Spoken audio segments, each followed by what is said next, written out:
Welcome back for day 2 of the Teacher Transition Challenge. Let's get into it. I know you got stuff to do. I know you're busy. So I'm going to get you this information, get in, get out, and we're going to keep pushing. But thank you all for being here, for joining in, for being a part of the database. Hopefully you can share this with other people, tell them to come in, that this information is valuable, that you're actually getting something from this. But without further ado, let's jump into it. So let's build from where we left off yesterday, right? So if you saw the first video, if not, it's linked in the same email that this one was in. Make sure you get that because we're going to use the flow of information and resources that we started with there, and that's going to carry out basically through the whole challenge. So what we ended up with was a list of job titles, okay, yesterday. I changed mine a little bit just for the context of what we're doing here today, right, to make it really practical and be something that you can apply, again, immediately. So what I came up with were 2 different job titles now. Curriculum writer, which is actually relevant to what I shared yesterday. But then this one, product associate, is actually the first full-time remote in EdTech position that I got when I left the school-based setting, right? I was an assistant principal, decided to leave because I wanted to go fully remote, be at home. I was a new father at that time. My son now is 3 years old, so I wanted to be home. With that, I'm going to give you another resource, okay, where you can basically take the job titles that you came up with yesterday based on your inventory that you did with your strengths and interests. And I want you to go to this website here. It's called Zippia. So it's zippia.com, Zippia.com. Now, what Zippia is basically a career resource kind of database as well, where you can pretty much look up, I would say, just about any job title, get a lot of information on it, including what the day-to-day looks like, the description, any type of education or certifications that you might need to go along with it, even demographics. And you're going to see me looking down throughout the course of this brief video because I'm actually looking at the site on my laptop as I'm actually talking. So I'm going to share exactly how I'm going through this process directly to you all right now. Now, I went to Zippia, right? And the first thing I did was search the first job title, which is curriculum writer, okay? Now, when I go and do that, the first thing that they show me is an overview, right? You're gonna see little tabs across the top. Overview, jobs, skills, education, certifications, demographics, trends, full-time jobs, etc. It's all gonna be listed right across the top of your screen.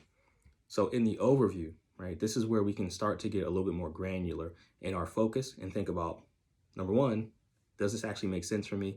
Is it really something I can see myself doing based on just what happened with my inventory? And then number two, what is this really, right? Because if it's a job title that we are unfamiliar with, we've never heard of, like I never heard of a product associate before I got into it, then we want to do some more research, do some more digging.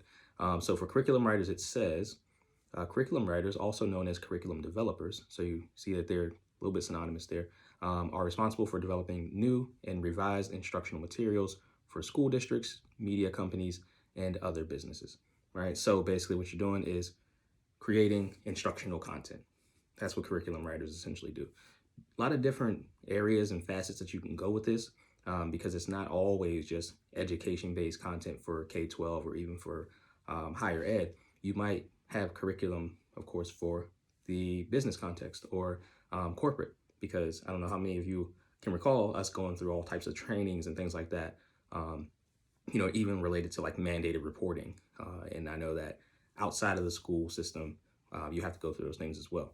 So you could be in this space where you can create this type of material at different levels. It's just all about having a know-how and understanding of how people learn, and being able to frame things and position them in a way that others would understand it and be able to take in the information using different learning modalities, of course, visual learning, talking about auditory learning, so if we're giving a speech or something like that, and of course getting into like hands-on kinesthetic. So you got to have a functional knowledge of all that, which is basically pedagogy. So you got that, you're good. Now, digging into this deeper, whenever you start to look more granularly, I want you to think about more specific though, right? Directly related to you and what you do. Going deeper into what is this actually saying that I need to be able to do? Don't just think about it from that lens though. Go even further. Think about whatever this is asking you to do in this description or the overview. And I want you to make specific examples. Take those directly from what you are currently doing, what you have done in your career, and align it with it exactly to what this is saying. So for me, looking at this again, I will go to the second paragraph. It talks about education, that you need a bachelor's degree or a master's degree in curriculum instruction, which is going to help you. But then it goes into, there's a section that says, what does a curriculum writer do? Right? There are certain skills that many curriculum writers have in order to accomplish their responsibilities. By taking a look through resumes, we were able to narrow down the most common skills, and they have a link directly to that. But basically what it boils down to a little bit, and they summarize it, it's talking about analytical skills, decision-making, and interpersonal. Now, we can look at those things and say, well, how does that apply to me as a teacher, right? Being analytical, making decisions, and interpersonal skills. Well, you have all that, and I'm going to give my examples. So the analytical part of it is really being able to break down and understand things at length, right, and at depth. So not just necessarily looking at surface level information, but being able to break it down. And that, again, is like looking at student data, right? You have to be analytical there, looking at what's going on within the school, even just within your own classroom, right? And thinking about achievement. You want to actually position a lot of this now to start thinking about what are areas where you are basically the authority. Where can you say that you've actually driven change, real change, right? Whether it's classroom-wide, school-wide, how have you had an impact related to what this job description or overview is asking you to do? So for a curriculum writer, for example, did you notice that the curriculum that you were using in your school was failing your students? Did you actually go in, change content around, repurpose it, make it more useful, make it more real world contextual for your students, which then turned around and then made them excel, right, and improve, right, by you going in and updating and differentiating the content itself, repositioning things? Did that then have a direct correlation on student success? If so, then this kind of ties together, right? See, there's an example. Now let's jump into the next one though. Product associate. Okay. Now for me, looking at this, I was like, well, what is this? A product associate is a little bit more business related. So you're focused again on product, which is something that's going to be sold. All ed tech companies, and then we're not necessarily just talking about ed tech, we're talking about education. But when we're talking about, looking at this, in education and technology, there's going to be something that is created and then sold. That's what happens with the product associate role, where you are essentially servicing and supporting not really the actual sale, because it's not technically a sales position, but it's more of a customer kind of interfacing job where there is going to be a product that you have to be knowledgeable about and be able to actually have correspondence and direct conversations about it, so that when people do have questions or issues or concerns, you're able to deal with that. In the education context, when we talk about products, we're talking more so about like online platforms, even books and things that students use to learn. So you have to be knowledgeable of that, right? And you might have an area expertise. So maybe you are a product associate. For me, for example, it was in math, right? I was a math product associate in my first role, and that's how I got into ed tech and continued to push through. So with that though, we're talking about a math curriculum, math content piece, something that's being packaged and sold. Within that, looking at the product associate overview, right? The product associates assist in the preparation of business opportunity plans and different activities related to the company's products. There it is again, right? You are going to be in support more so of the business, of the sales, and then of course with things like customer success, which is something that you all might be interested in as well. So take a look at that. So for me, I had to think about, well, how does this align to my work as a teacher, as an instructional coach, as an assistant principal? And I had to consider, okay, well, what do I know about business? Not that much. However, when it comes down to an education-based business, I was then able to act as somewhat of an authority in that space because I've been a math educator.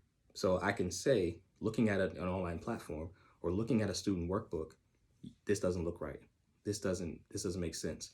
And then of course, having content knowledge in math, I can say, the positioning of this and the way that students are going to interact with this, right? This online platform, this book, the mathematics of it, the way it's laid out, it's not going to work out well. And then also thinking about, what does the planning material look like for teachers, right? What does the professional development look like for teachers, and being able to inform practices and how things are then packaged in that way, which informs essentially business decisions and sales, which if you have somebody with that expertise on your staff within a company, it just makes everything a little bit smoother whenever it gets to the sales process, because you pretty much have had almost a ringer look at what you're planning to deploy to your customer, and be able to say yay or nay, right? So I had that kind of background, and of course, being in a school leadership position, I did purchasing and things like that related to the school. So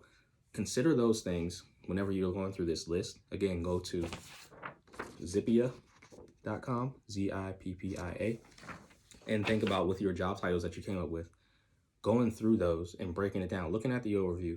You can look at the other tabs too. Definitely look at the salary and all those things, but just even at the kind of base level of what's going to be expected, and what the competency of it is, and just make sure that you can align specific aspects of your skill set to what is going to be expected of you, right? And then you can start to dig a little bit deeper, go a little further, and look more, because at this point now we're beginning to narrow even more our focus. Whereas yesterday we started with our strengths and our interests, and we're able to weed out a bunch of stuff then, but you're even more so now going to more than likely be able to trim this list down even more, so that you can really start to get hyper focused.